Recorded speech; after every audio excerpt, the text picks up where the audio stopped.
anda yıkıldı duvarlar, aşkla doldu odalar, melekler şarkımızı dinler. Kurduğum bu hayalde sen başımın tacıydın. Saatler koşarken delice kayboldu bedenim, hep senin peşinde.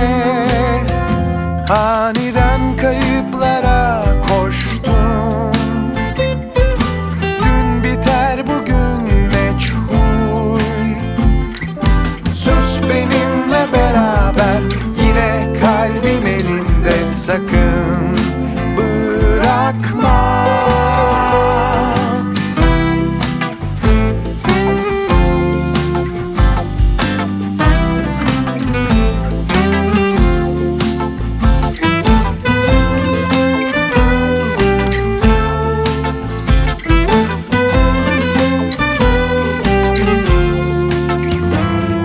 Sen kararsız, bir iyi bir kötüyken, saatler koşarken delice kayboldu bedenim, hep senin peşinde. Aniden kayıplara koştum, dün biter bugün meçhul. Sus benimle beraber, yine kalbim elinde, sakın bırakma.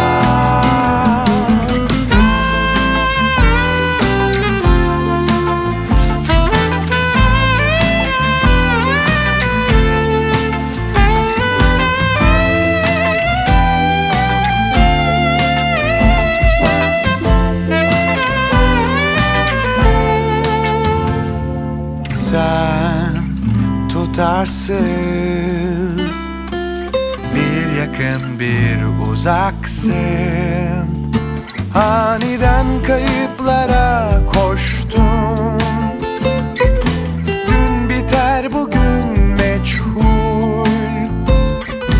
Al beni de gecene, kat dur sabahı.